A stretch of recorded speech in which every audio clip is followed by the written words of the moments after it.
కర్నూలు జిల్లా మంత్రాలయంలో తీవ్ర విషాద ఘటన చోటు చేసుకుంది. తుంగభద్ర నదిలో స్నానానికి వెళ్లారు 5. ఇప్పుడు సత్యనారాయణ స్వామి పూజ అనంతరం నదికి వెళ్ళినటువంటి వీరు నీటిలోతు అంచనా వేయలేక ప్రమాదానికి గురై కొట్టుకుపోయినట్లుగా తెలుస్తోంది.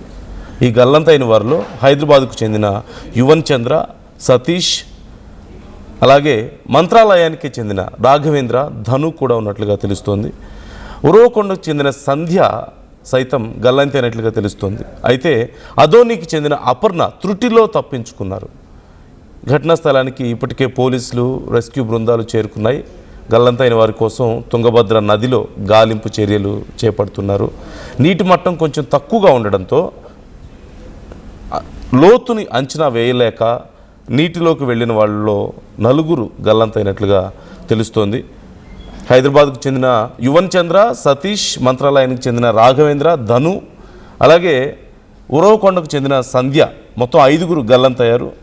అదోనికి చెందిన అపర్ణ మాత్రం త్రుటిలో తప్పించుకున్నట్లుగా తెలుస్తోంది. ఆ తర్వాత వెంటనే పోలీసులకు సమాచారం ఇచ్చారు. పోలీసులకి, బంధువులకి తెలియడంతో అక్కడికి పోలీసులు చేరుకున్నారు. రెస్క్యూ బృందాలు ఇప్పుడు రెస్క్యూ ఆపరేషన్ చేస్తున్నాయి. గల్లంతైన వారి కోసం గాలింపు చర్యలు చేపడుతున్నట్లుగా తెలుస్తోంది. అక్కడ ఉన్నటువంటి పరిస్థితి మీరు ఒకసారి చూడొచ్చు. ఆ బంధువులు, కుటుంబ సభ్యులు అక్కడికి చేరుకొని వారి కోసం గుండెలు బాదుకుంటూ రోధిస్తున్నటువంటి ఆ పరిస్థితి అందరినీ కంటతడి పెట్టిస్తోంది. ఒక్కసారి అక్కడున్న పరిస్థితిని నేను మీకు చూపిస్తాను.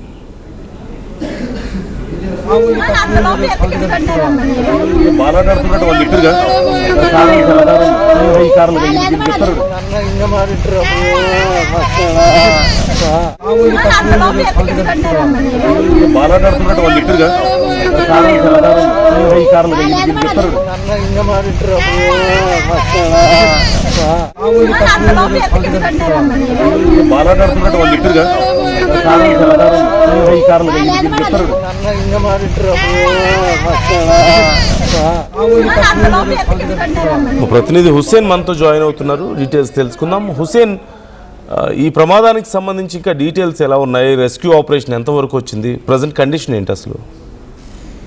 నందు, కర్నూలు జిల్లా మంత్రాలయం తుంగభద్ర నదీ తీరాన విషాద ఛాయలు అనుకున్నాయి. ప్రధానంగా ఇవాళ రాఘవేంద్ర స్వామి దర్శించుకునేందుకు వచ్చిన ఎవరైతే భక్తులు ఉన్నారో వాళ్ళ 5 గల్లంతైనటువంటి ఘటన వెలుగులో వచ్చింది. ఒక్కసారిగా తుంగభద్ర నదీ తీరం అంతా కూడా విషాద ఛాయలతో, ఆర్తనాదాలతో ఆ ప్రాంతం కనిపిస్తున్నటువంటి సిచ్యువేషన్ అయితే మనం ప్రధానంగా విజువల్స్ కూడా కనిపిస్తుంది. అయితే సత్యనారాయణ స్వామి పూజ అనంతరం స్థానికంగా ఉన్నటువంటి నదికి వెళ్లారు బంధువులంతా. నీటి లోతు అంచనా వేయలేక ప్రమాదానికి గురైనట్టు ప్రధానంగా మనకు తెలుస్తుంది. గల్లంతైనటువంటి వారిలో హైదరాబాద్ కు చెందిన యువన్ చంద్ర 5 సంవత్సరాలు, సతీష్ 35 సంవత్సరాలు, మంత్రాలయం చెందిన రాఘవేంద్ర 25 సంవత్సరాలు, ధను 23 సంవత్సరాలు కూడా గల్లంతయ్యారు. ఉరవకొండకు చెందిన సంధ్య 22 సంవత్సరాలు ఆచూకీ కోసం గాలిస్తున్నటువంటి పరిస్థితి ఉంది. ఆదోనికి చెందిన అపర్ణ సురక్షితంగా బయటపడినట్టు మనకు సమాచారం అందుతుంది. ఘటనా స్థలానికి చేరుకున్న పోలీసులు, రెస్క్యూ బృందాల ద్వారా ఎవరైతే గల్లంతైనటువంటి వారి కోసం గాలిస్తున్నటువంటి పరిస్థితి కనిపిస్తుంది. గల్లంతైన వారంతా కూడా వివిధ ప్రాంతాలకు చెందిన వారుగా మనకు ప్రధానంగా తెలుస్తుంది. దీంట్లో ప్రధానంగా ధను భౌతిక కాయం లభ్యమైనట్లు తెలుస్తుంది. 4 కోసం తుంగభద్ర నది తీరం అంతా కూడా ఎగ్జిక్యూటివ్ ప్రధానంగా గాలిస్తున్నటువంటి సిచ్యువేషన్ అయితే కనిపిస్తుంది. అయితే ప్రధానంగా ఇప్పుడు ఈ ఘటన జరిగి సుమారు ఒక గంట అవుతున్నటువంటి నేపథ్యంలో అక్కడ రెస్క్యూ నిర్వహించి గల్లంతైన వారి కోసం గాలిస్తున్నటువంటి పరిస్థితి అయితే కనిపిస్తుంది. ఎగువ ప్రాంతం నుంచి వచ్చేటువంటి నీటి ప్రవాహము అయితే తుంగభద్ర నది తీరానికి నీటి ప్రవాహం దిగువకి బంద్ చేసి ఉన్నప్పటికీ కూడా అయితే కొంచెం ఫ్లూయిస్ ద్వారా వచ్చేటువంటి నీటి ప్రవాహం ఎక్కువగా ఒకసారిగా అక్కడ పెరిగి ఉండడం, లోపల నది అంటే తుంగభద్ర ఆ నదిలోకి వెళ్లి కాస్త స్నానాలు ఆచరించాలని వెళ్ళినటువంటి వారికి ఊహించినటువంటి పరిణామం నేపథ్యంలో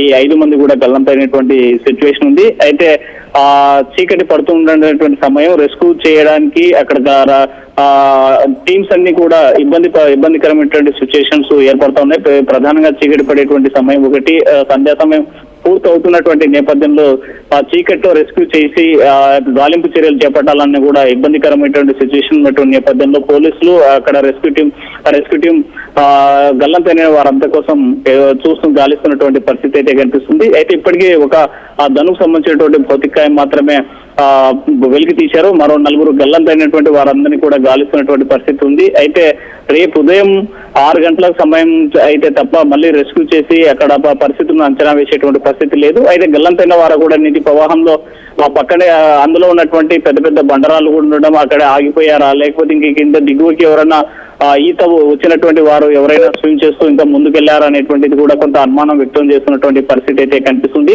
సో మొత్తంగా చూసుకుంటే శ్రీ రాఘవేంద్ర స్వామి దర్శనం రావడం, అక్కడ సత్యనారాయణ స్వామికి సంబంధించినటువంటి పూజ కంప్లీట్ అయిపోవడం, ఆ తర్వాత స్నానం కోసం నది తీరానికి వెళ్ళినటువంటి నేపథ్యంలో ఒకసారిగా వీరంతా గల్లంతు కావడం అనేది ఆ కుటుంబాల్లో తీవ్ర విషాదాన్ని మిగిల్చిందని చెప్పొచ్చు. ఈ ఘటనతో ఒక్కసారిగా మంత్రాలయానికి వచ్చినటువంటి భక్తులంతా కూడా షాక్ కి గురవుతున్నటువంటి పరిస్థితి అయితే కనిపిస్తుంది. ప్రతి ఒక్కరు కూడా వాళ్ళని కాపాడేటువంటి ప్రయత్నం చేసినప్పటికీ ఆ 4 గల్లంతైనటువంటి సిచ్యువేషన్ అయితే కనిపిస్తుంది. రిస్క్ కంటిన్యూగా కొనసాగుతుంది. అయితే రాత్రి వేళ కావడంతో కొంత రిస్క్ కి ఇబ్బందికరమైనటువంటి సిచ్యువేషన్ ఉండడంతో రేపటి ఉదయం ఆ 4 కోసం రెస్క్యూ చేసే అవకాశాలు అయితే స్పష్టంగా కనిపిస్తున్నాయి.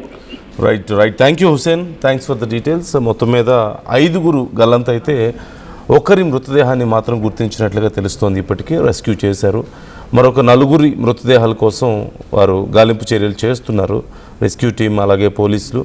అయితే నైట్ టైం అవడంతో రెస్క్యూకి కొంత ఆటంకం ఏర్పడుతున్నట్లుగా తెలుస్తోంది, ఇబ్బందిగా ఉంది. గజ ఈతగాళ్ళు లోపలికి వెళ్ళాలన్నా అలాగే రిమైనింగ్ టీం లోపలికి వెళ్ళి సర్చ్ చేయడానికి ఇబ్బందికరంగా ఉన్నట్లుగా తెలుస్తోంది. లోతు ఎక్కువగా ఉండడం, కొంత డీప్ లెవెల్కి వెళ్ళి అక్కడ సెర్చ్ చేయాల్సి ఉంటుంది. ఈ టైంలో నైట్ టైం అయితే అది మరింత ఇబ్బందికరంగా ఉండే అవకాశం ఉంటుంది సహజంగానే.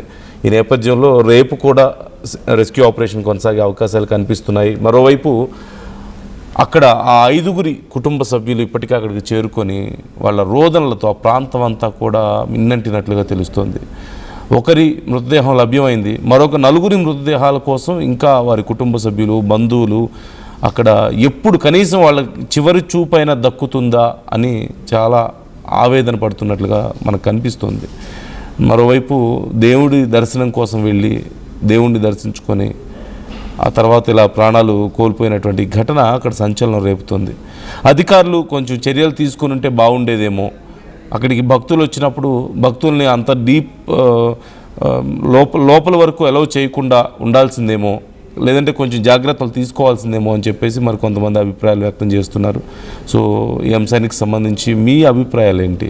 ఇలాంటి ఘటనలు మనం ఫ్రీక్వెంట్గా చూస్తూనే ఉన్నాం. వాటర్ ఫాల్స్ దగ్గరికో లేదంటే చెరువుల దగ్గరికో ఇలా నదుల దగ్గరికో వెళ్ళి అక్కడ ప్రాణాలు కోల్పోతున్న వాళ్ళ సంఖ్య పెరుగుతుంది. ముఖ్యంగా సమ్మర్ టైంలో ఈ ఘటనలు చాలా ఫ్రీక్వెంట్గా కనిపిస్తున్నాయి ఈ మధ్య. So be careful and try to comment your opinions also. ఈ అంశానికి సంబంధించి ఎప్పటికప్పుడు మా ప్రతినిధి హుసేన్ మనకి డీటెయిల్స్ అందిస్తూ ఉంటారు, మినిట్ టు మినిట్ అప్డేట్స్. అక్కడ రెస్క్యూ ఆపరేషన్ ఎలా కొనసాగుతుంది, ఏం జరుగుతుంది అక్కడ అనే దానికి సంబంధించి నేను మరొకసారి మీకు అక్కడ ఉన్నటువంటి పరిస్థితిని క్లియర్గా చూపిస్తాను.